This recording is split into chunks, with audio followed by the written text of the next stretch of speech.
Well, hello everyone, and welcome to another episode of Harebrained Games. Today we're going to take a look at and review Slay the Spire board game. I've got the collector's edition from Contention Games.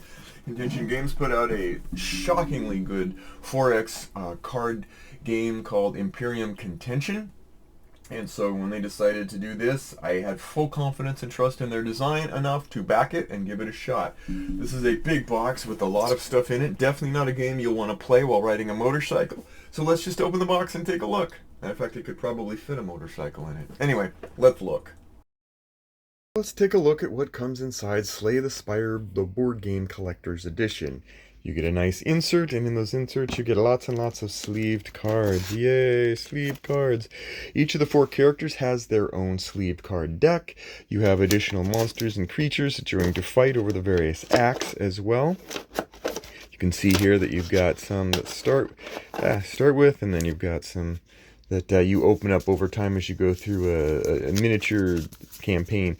You've got certain cards that represent some of the relics and potions and treasures that you can get along the way. There are 3 acts, Act 1, 2, and 3. Each one has their own custom set of cards. And each of the 4 different characters that you will play, all very, very different. You can see here that they all have their own custom boards, or custom specialties. Nice set of double layered boards. In the deluxe edition, you're going to get playmats for each one that you'll see, and then there's little individual bags that are actually color coded to show where to put unlockables when you save your game, and you may want to, because gameplay for a full session may be 4 to 6 hours. You're going to play that. You're going to have you got a lot of, oh yeah, I should have used that. Anyway, this is the playmat that kind of lets you put all the stuff out that you need to have for the various card types and card decks. Anyway, but you'll see here we have the rule book. The rule book is very glossy, very illustrated with lots and lots of details as to what to go, where to put stuff. The gameplay loop itself is very simple, so there's not a lot going on there, but you will get a lot of information about what to do, breakdowns of the different characters. You even get a special booklet here that'll go over each of the characters, show you all the cards in the deck and how they upgrade, so that you can make an informed decision as to what things you may want to upgrade to create combos with your cards. Storage guide for those of you who need that, and how to sleeve the cards. Excellent. You get these Act 1, Act 2, Act 3 card travel patterns, just like in Slay the Spire, where you're going to be able to choose sort of your own path. You're going to be able to make choices about what you want to fight against versus what you want to do an event, do all kinds of stuff. You also get this nice tray that's got markers for the various characters, because each one kind of has a different layout for what they do. For example, here we've got a fight for Lagavulin and stuff. In his, based on the player count, you have hit points, you have attacks cycled through it, tokens for various things like strength or weakness or shielding, etc. The deluxe edition has really hefty coins, 1s and 5s. These are not to be trifled with. Every player has a starter deck, and then they have their own little regular deck, and then they have elite decks for special cards and such. That's really what comes in the jar. I've set up here, and I'm showing you a bit in progress, but I'll start over again to show you what happens as you play through this game, and what you can get, and how you can do the game flow for playing a simple game of Slay the Spire. Let's do that now. Okay, let's talk about how you play Slay the Spire. The object of Slay the Spire is to win. You must win by doing exactly what you do in the video game. You're going to go against Act 1, Act 2, and Act 3 travel paths. You're going to build up your deck of cards, make them more powerful so that you can overtake and overcome the challenges set before you, be they monsters, like elite monsters, or boss monsters. And so Act 1 leads to Act 2, leads to Act 3, and if you complete all 3 acts, well, you've won, unless you died, which is a very high possibility. Gameplay is pretty simple.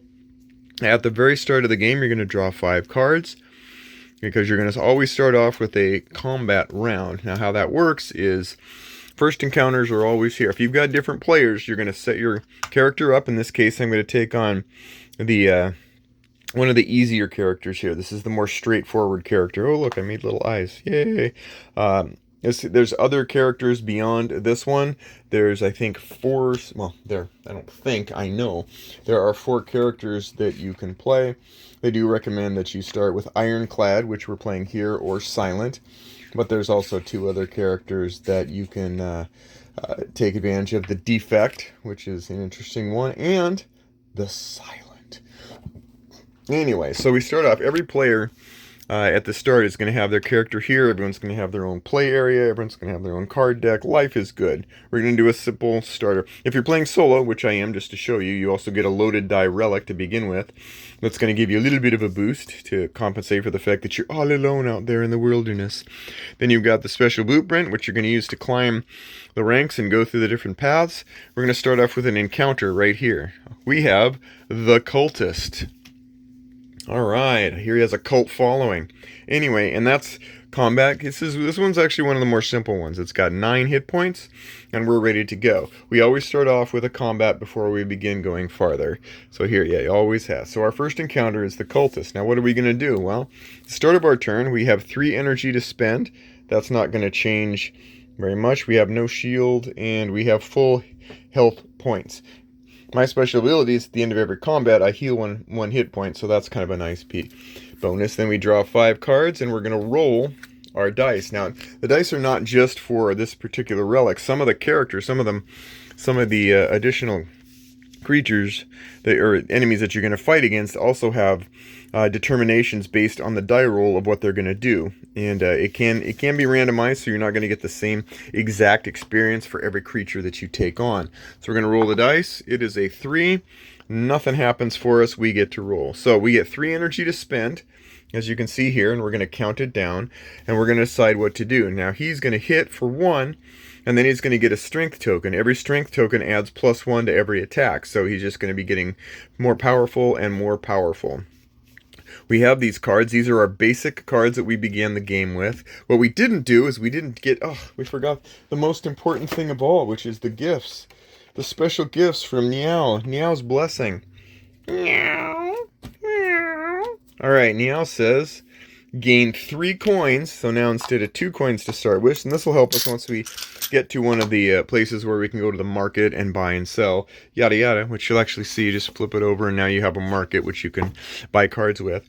And we get to pick a card. So we pick one of these 3. Same thing as in the game. We've got these 3 and we can pick from. Each one of these costs a little bit different and they do something special.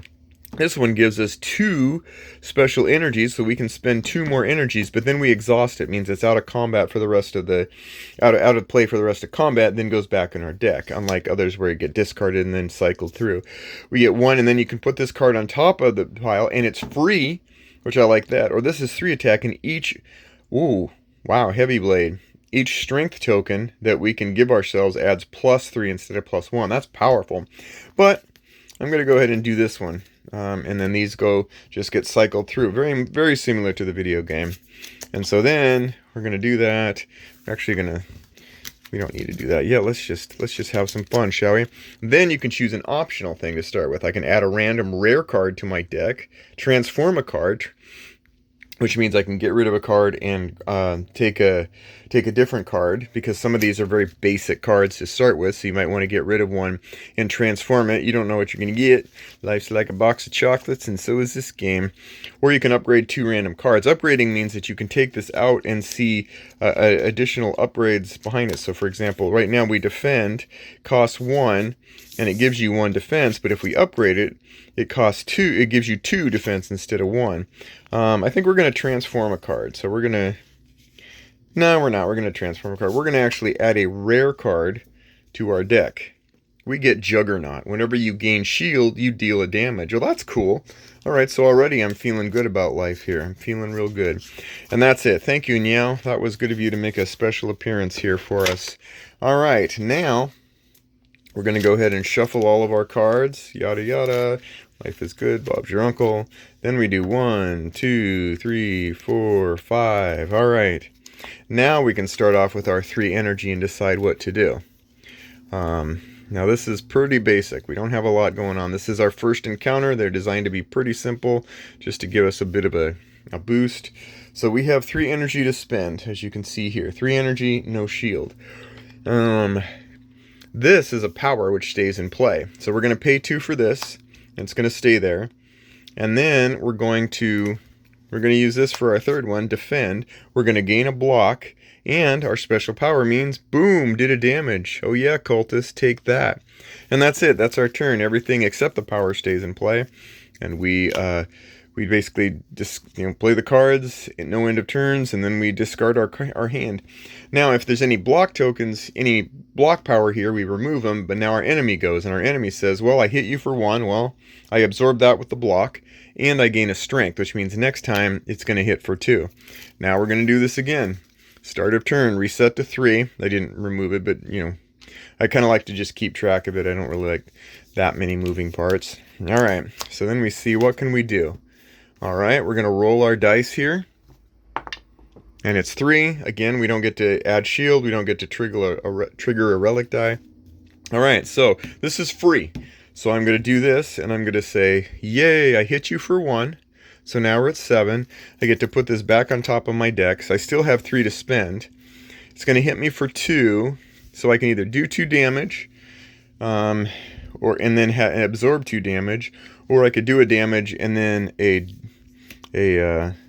block and only take 1 damage. I'm going to do that. I'm going to hit for 1 damage, takes it to 6. And I'm going to do this to defend to add 1. And again, whenever I gain that, I get to do another damage. So that's worked. That's a nice synergy. Then I discard that. And then it's our enemy's turn. And they're going to hit me for 2 now. And so, boom, ouch, boom, ouch. And then add another die. So now the hit is worth 3. So then we go, okay, well, we've got 1, 2. Then we shuffle our deck here. Way 3, 4, and 5. Cool. All right, so now, again, we're just going to keep going with this. Ooh, look at that. So look at that. We've got, and this is nice, we've got bash. We can just use that for free. So that takes one out, puts it back on top of the pile. Nice. Then if we can do 3 more damage, so which we have 3, we can do 3 damage here. And not only could we do damage, but we could put a weakness token on them. And then the next time we hit them, they take double damage. So we could actually end up doing even more damage, but we don't need to because we're going to hit for 1. And then we're going to hit for 2, and then 3, 2, 1. Oh, wait, no, we are going to do that. Weakness, and then hit for 2, and then boom, goodbye, cultist, you are gone. Yay, we did it. That's our first micro encounter.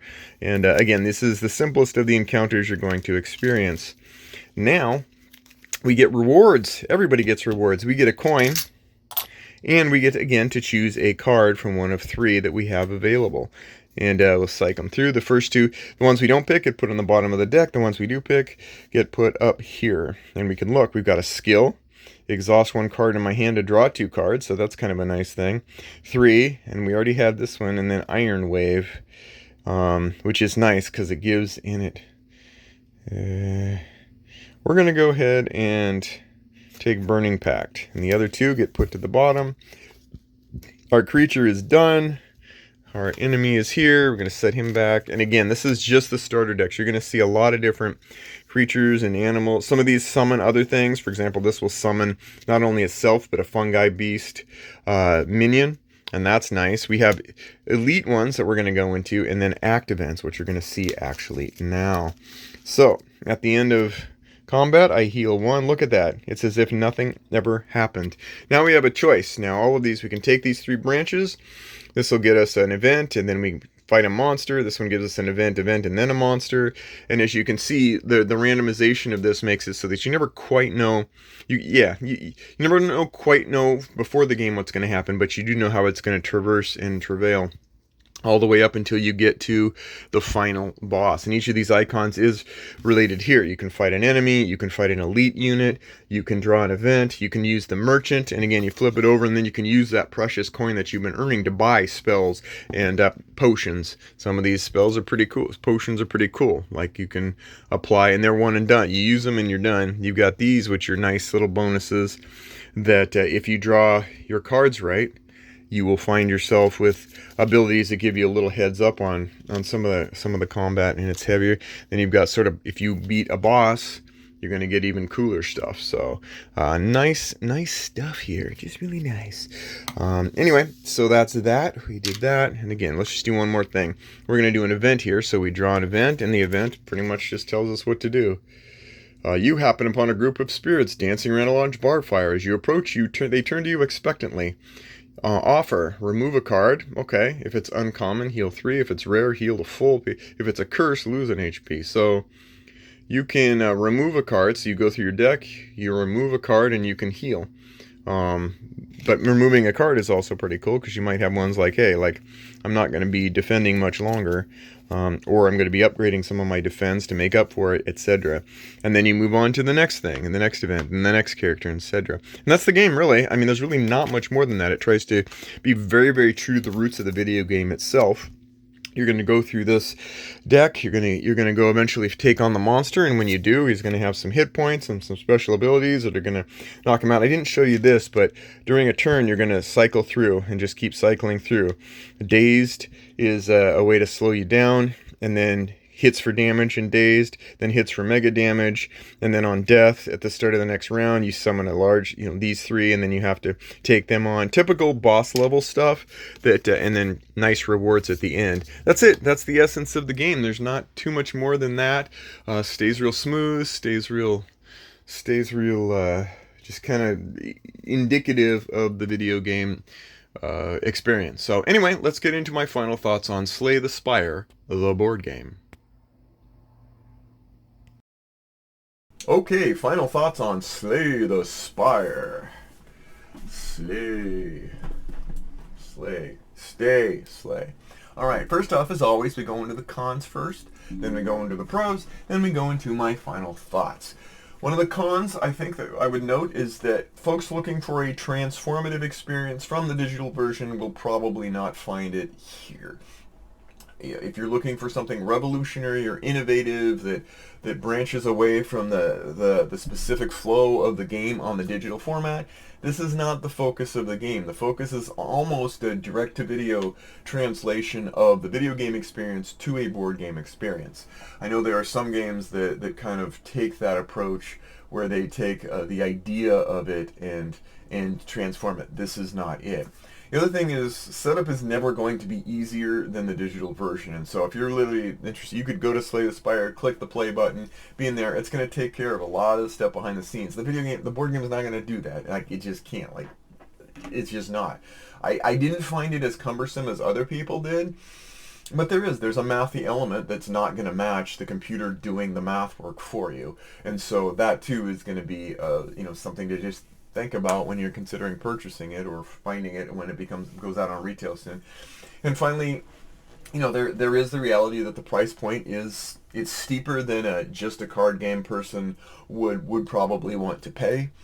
And part of it is they include a ton of sleeves, like for example, which is great because you're going to be doing a lot of work on these card games to sleeve the game. And they give you tons of extras. I don't mean just like here's a couple extra sleeves. There's a lot of extra sleeves, and it's custom. I mean, the art, a lot of the art is uniquely. I mean, it's indicative of the digital game, but it's unique and well done. I don't know. I mean, that is one of the things that has been leveled against it. Some of my friends would be like, I'm glad you bought it. I don't know that I would have bought it for that price, whatever. I was happy to pay the price for it, but these are things that I should just letting you know that these are things that you may find would impede you from diving all in. Let's get into the pros. One of the best things I love about Slay the Spire, the board game, is its micro reward pathing. Something I really, really appreciate in games, and I've seen in others, Adventure Tactics and some of the others, where there's a balance to be struck with how much reward you get. If you give people too many rewards and just start throwing rewards at people, it becomes meaningless. When everything's special, nothing is. The Incredibles, great, one of the greatest, animated movies ever. At the same time, when it takes excessive investment to get even a small amount of reward, then those rewards had better shine, and if they don't, then it just feels grindy, and that's the other alternative. For example, I felt that way about, say, Journeys to Middle-earth, and some Bard Song, some of the others, so I just felt like you put a lot of work into it for a nominal net game. When a reward, I mean, this Slay the Spire strikes a really, really fine-tuned balance of being able to reward you during steps, challenge you just enough, but then give you rewards for those steps, metered out really, really well. Reminds me of the best example of that would be Paper Mario Thousand Year Door. Just perfection in reward versus risk versus like effort put into it. The rewards are metered, and they're paced, and when you get them, they're meaningful. The point-to-point adventuring that goes on when you're making your way in through the game here. And I honestly think that the game really simplifies the aspects in a surprisingly quiet way. This is not revolutionary changes that make the game totally different, and yet it's so evocative. No, it's literally taken the same path of Slay the Spire, the digital game, but it makes these tiny little changes that go, yeah, of course, that makes sense. Like slashing of hit points and damage points from the video version to this analog version. It seems like a small change, but it's huge in the long run for keeping things manageable. You know, the single die overload approach heavily reduces the minutiae of bookkeeping of each and every character and enemy, and yet it still packs a punch. I mean, that one die drives all the other areas, and so it does streamline and simplify, but in a good way that doesn't rob you of the more complex interactions and behaviors of some of the enemies that are indicative of the digital game. I mean, yes, it can make it somewhat swingy. You know, if you get a high roll, you're generally going to get higher low rolls. You're probably going to get, but still, I mean, I think it's a fair trade for what amounts to a smoother climb in this game, a smoother journey through this game. I think the difficulty level is mostly gradual and fair, and I don't begrudge it at all. I think it's been I think it does a really good job. You improve, they improve. Prize fight. It's it's like a prize fight that takes place over a series of months and steps, it might skew on the easier side. I will admit that, but I think I'm easier side initially until you go on. There is a length to the game. Like if you play the full game, it's several hours, and you can stop at certain points and save your state, which is great. The components themselves are really solid and really beefy. It's got some of the chunkiest coins I've ever seen. I play other games that feel like, because they're economic, they should have, like really strong coin presence. Nope. I mean, it's overkill for this type of game, but it's also over fun, so I love it. And the charm from the video is present and accounted for here. You see it from the rulebook, to the cards, to the placards, to the boss. It's all very reminiscent of Slay the Spire, in a good way. And variety is the spice of Spire.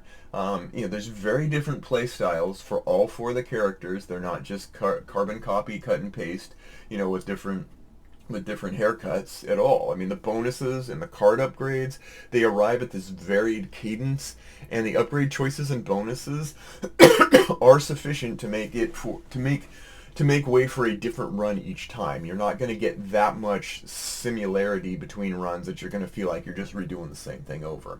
Now, I wouldn't say that the variety is up to the degree of, say, Paperback Adventures, which is another game with a similar kind of it's similar in the degree of progressing along towards bosses and going over different levels of bosses. And I would say that multiplayer wise, I absolutely think that this is unencumbered by lots of arbitrary paths of helping. Usually when you have multiplayer cooperative, there are certain gating, like, if you guys are in the same place, you can trade this. If you guys have this special ability, you can work together. Here there's none of that, but it's done smartly and intelligently. It's like there's lots of ways to work together without quarterbacking. And it's honestly delightful to help meaningfully and be helped meaningfully and be like, okay, you take that, you take that, and we'll figure this latest onslaught of enemy creatures out together. I don't think I mentioned, let's just get into my final thought. Final thoughts on Slay the Spire. Oh. Whew. Translating video games to board games can be a tricky prospect. Sometimes it can be done too rigidly. Like you feel like it's done. It's basically the video game to a fault. Some examples of that I've seen: Mega Man, for example, just and the original Civilization. Yeah, I wouldn't say that's to a fault.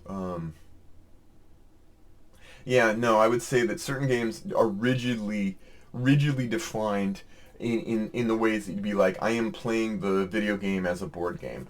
And Mega Man is a bad example of that, but Fallout, I think, does a really good job of it. Civilization, the original, not the original, the Civilization from FFG is an example of that. Rampage, now that's a game that's absolutely very specifically made like, and some games like Monster Hunter World, they do a reasonably good job of trying to adhere to the video game framework in the majority of its facets. Maybe Deep Rock Galactic would be another example of that. And sometimes there's such a loosely connected framework or sinew that there's not a connection, and you feel like they're just taking the name and doing something with it. Anno 1800 is wildly different than the game, but it's enjoyed by a subset of gamers. Civilization: A New Dawn radically changes, but it's okay. Master of Orion, not so much. I didn't feel like that really did justice to the topic either, because it went off the rails. But there are some successes. Age of Empires, the board game, is nothing like Age of Empires, the video game, and yet it was masterfully done, and I enjoy it on the merits of its own unique gameplay. Slay the Spire has the advantage of being a card game made as a video game, made as a card game about the video game. And so, in that regard, I would say that everything I expected and still exceeded, it was everything I expected and it still exceeded my expectations, which is great. It's the purest translation of a video game to a board game that I've seen that didn't disappoint in some ways because of the rigid parallel gameplay enforcement between the digital and the analog. It's a polished, smartly tweaked product that mimics the video game, that inspired it in an intelligent, smooth, and satisfying way. As a solo game, it's a solid recommendation, though I would still give a nod towards paperback adventures for this game style if I could. I think the depth of paperback adventures, because it is solo specific, makes it a better number one choice, and Slay the Spire right behind it. From a multiplayer's perspective in this regard, I think it is a top representation. The previous game that I thought did the best job of it was Shadowrun Crossfire, and I think this edges that out in regards for its multiplayer cooperation aspects. I had high confidence in backing it, and I now have high satisfaction after having backed it. So there you go, Slay the Spire. Yeah, I'm glad I bought it. You tell me what you think. Take care, and we'll see you next time on Harebrained Games.